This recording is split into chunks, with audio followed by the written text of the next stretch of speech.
Number 1. The trailer. For a few years I lived in this really tiny trailer out in the middle of nowhere. It was a tiny one-room camper that was called a teardrop trailer. I had it sitting out in the woods on a hill out in the country. During the day I worked as a handyman for several people in town. I lived off-road of course, but I had a mountain bike that I used to ride down into town and do my work and do my shopping. Other than that, I rarely went out because I really liked my little trailer in the middle of nowhere and the privacy that came with living there. I should mention that the land belonged to one of the families that I did some work for. In exchange for that work, they let me keep the trailer there. So the land was private property, and other than the owners and myself, no one else was supposed to be on it. I used to do a little bit of hunting in the area when I was in the mood for it, and I had never run into anyone trespassing on the land. I didn't do any work on the weekends unless there was an emergency, so I spent all that time by myself, and I loved the isolation. One night, I was in my trailer after a storm had moved into the area. It was a pretty severe storm too, with lots of thunder and lightning, and winds that kept rattling the trailer fiercely. The thing was so light and so small that at times I was worried that these winds would knock it over.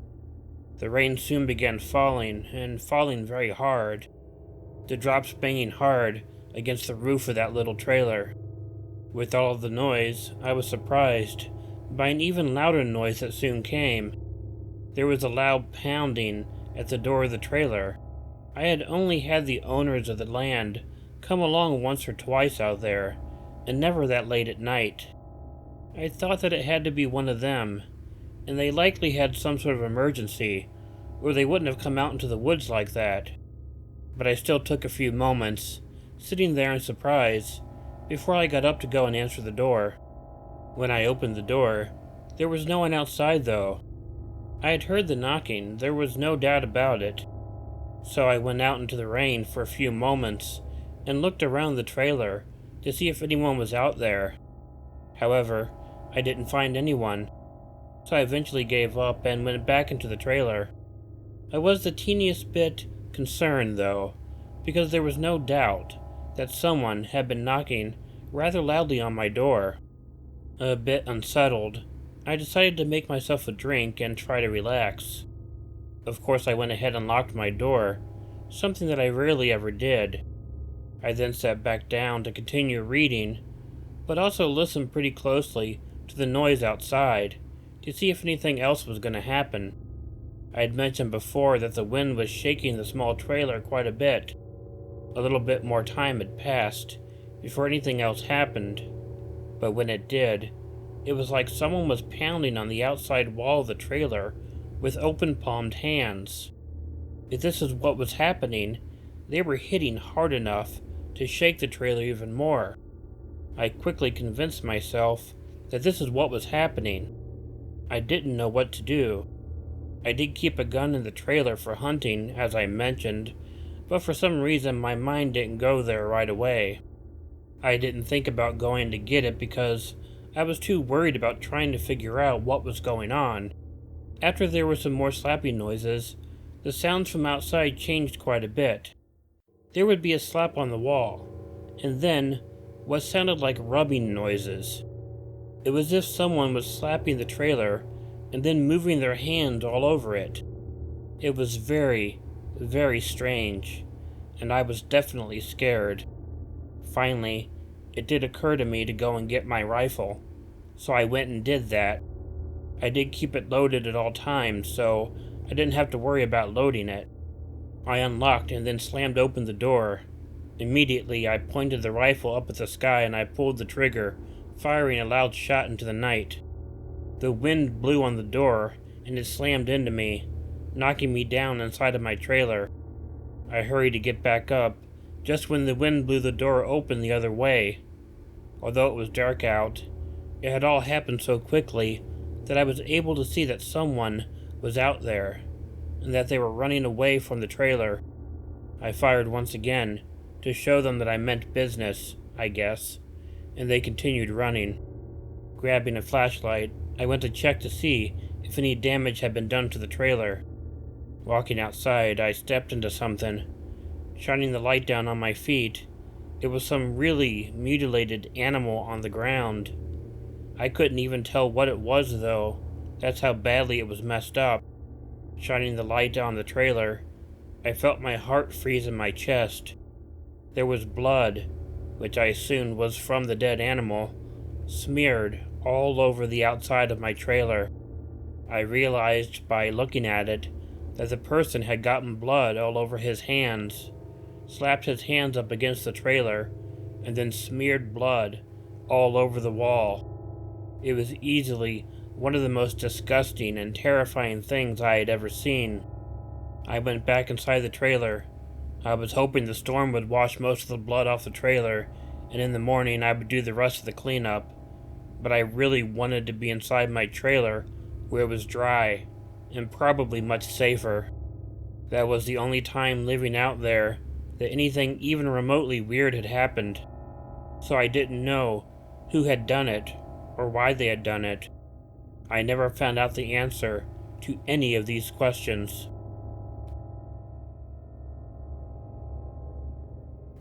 Number 2. Breakdown. I was driving through the hills at night, returning home from visiting an old friend of mine. He didn't live out in the hills, though. I did, and I lived pretty far out there, too. It was a really small old house that my dad had left me when he passed. He was one of those guys who hated even the idea of being around any people, so he lived most of his life on his own. He had passed away a few years previously, and I moved into the house, even though living so far away from everyone made my life very difficult. On the way home this night, after taking the road off the main and into the hills, my car eventually began having problems and eventually stalled. I was able to pull it to the side of the road as best I could, but there was no way that I could figure out what was wrong with it. I was about halfway between the main road and my house. It was unlikely that I would run into another car that late and out there, so my only option was to walk the rest of the way home. It was going to be a long walk, and I wasn't looking forward to it. Walking on gravel road can be really rough if you've never done it before.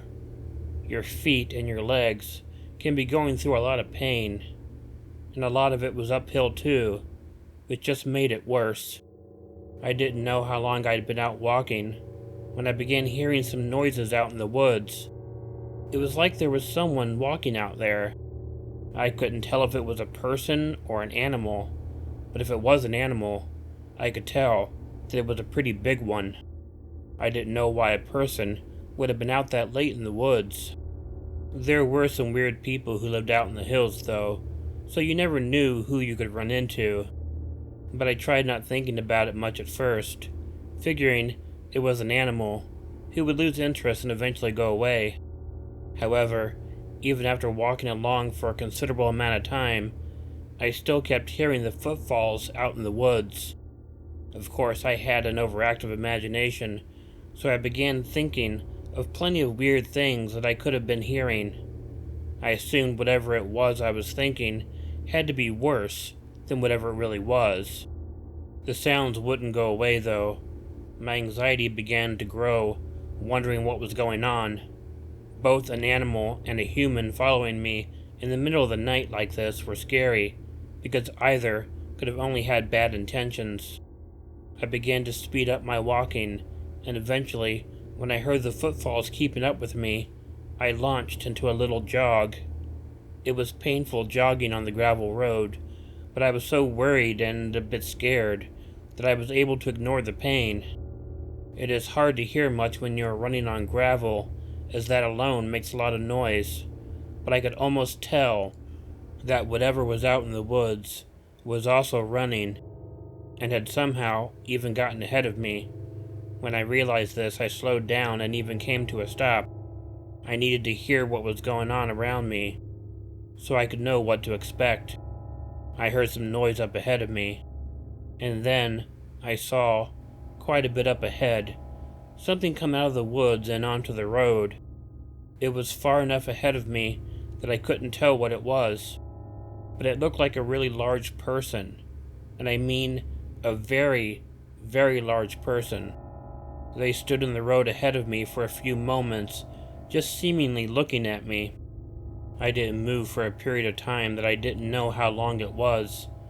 I think we were just observing each other from a distance.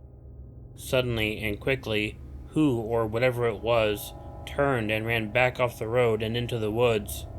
I listened to the sound of it running off until I wasn't able to hear it anymore. After a while, I began walking again. I was careful, listening to see if I could hear it out there again.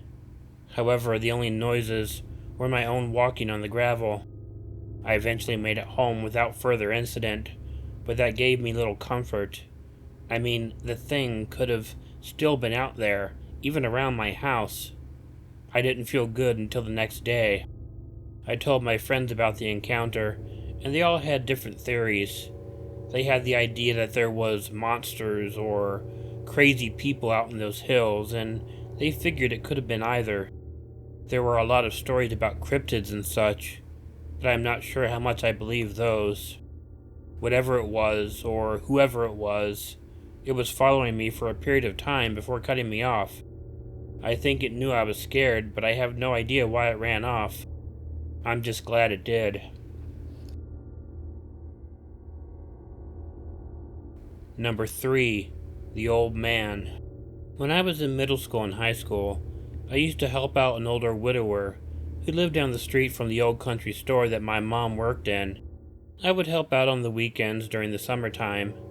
I would ride into work with my mom to the store, and in mid-morning, I would walk over to his house and help him with some house and yard work because he had difficulty doing it all on his own. I always enjoyed going over to the man's house. He was very talkative, and I know a lot of people who don't like to listen to old people, but I always enjoyed it. The stories that they would tell about when they were younger always interested me greatly. I also loved his big old house, which was out in the country. We lived in town and didn't have the beautiful trees and hills around us like he did. It was always very peaceful. When I was 15 years old, I would go in and help my mom out at the store for a few hours before heading over to his place. It took me about half an hour to walk there from the store. On this day, it was really beautiful outside. It was warm, but not too hot. The sun was shining brightly, and that made it look like everything was in HD. It was just the kind of day where everything just looked and seemed more real than usual. Definitely not a day where one would expect something scary to happen. When I got to the driveway, which was relatively long, I noticed something that gave me pause. It was also a pretty windy day. Looking at the house, I noticed that the front door was open, and it was moving back and forth in the wind. I stopped at the end of the driveway when I had seen that. I never knew the old man to leave his front door open. He didn't use air conditioning, but whenever it was really warm, he would often keep the windows in the house open. It kept the house really cooled off, but there was never a need to keep the doors open. I guess I was standing there for a little longer than I really knew. I was the type to be as cautious as possible, and even the slightest and strangest thing would give me pause. So after a while, I finally was able to start walking forward again. I was worried and thinking that something may have happened to the old man. He could have had a heart attack or something like that, I wasn't sure, but I had to go and check. When I got up to the porch and into the front door, I called out for him, letting him know that it was me. I didn't get any response. I then asked him where he was in the house, but I also didn't get any response. So the only thing I could think to do was go and search throughout the house and try to find him. I looked carefully throughout the entire house, but I could find no sign of the old man anywhere. He had an old pickup truck, but he never drove anywhere except to the store that my mom worked at. Plus, the truck had been parked in the driveway that day, so I knew that he hadn't driven anywhere. It was very strange. I decided the only other thing I could do was look throughout the backyard, and maybe out in the shed behind the house, too. He should have been able to hear me, though, from both of those places when I was calling for him from the house. But I had no other idea what to do or where he could have gone. And if he was out in the shed and had had a heart attack or something, I had to know so that I could get him help as soon as possible. After scoping out the backyard, I didn't see anything. However, when I looked at the shed door, I noticed that the door was unlocked. It was closed though, but the padlock was definitely off the door. I was worried because it didn't make any sense for him to have unlocked the shed and gone inside and closed the doors. That was just too weird. So I slowly approached the shed, feeling a bit apprehensive as I did.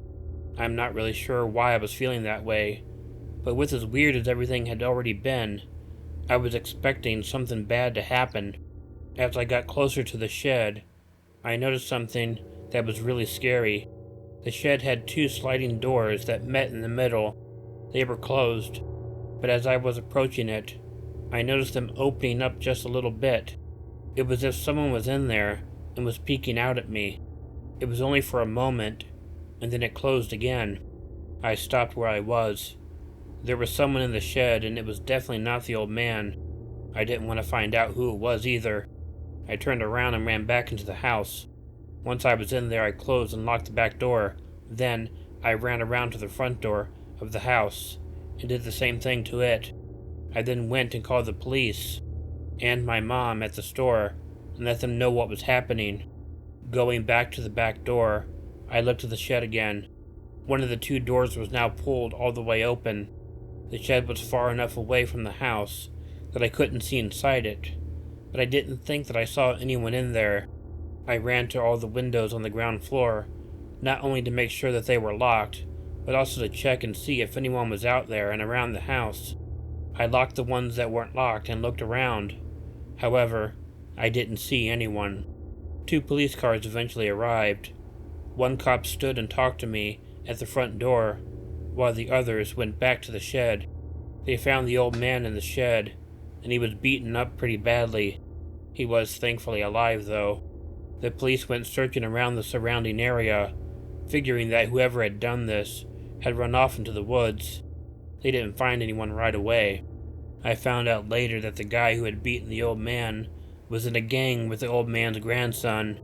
I guess the grandson did something to offend them, and when they couldn't find him, they decided to beat the old man so he'd tell them where the grandson was. That was something I just truly could not understand. Hey all, Killer Orange Cat here. First, I want to thank all my paid Patreon subscribers, starting with my 2 VIPs, Chiamerah Cat and Pixie Opera 8. Also want to thank Heidi H, Chronic J, Stinky News, EricaOdd, Tracy Sellars, Kelli Clark, and Broken Angel. Now, I know I said that I would have a Patreon story out in the next couple of days, but I decided to take a pause on that just because I wanted to go ahead and get this video out on Wednesday. I really want to continue this Country Wednesday thing that I had the idea for like a year ago and have been so inconsistent with.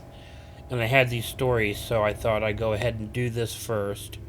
And I will probably start working on another video right away and have the Patreon story on the weekend. So sorry about that if anybody was going to the Patreon to check it out, but I will have something for you by the weekend.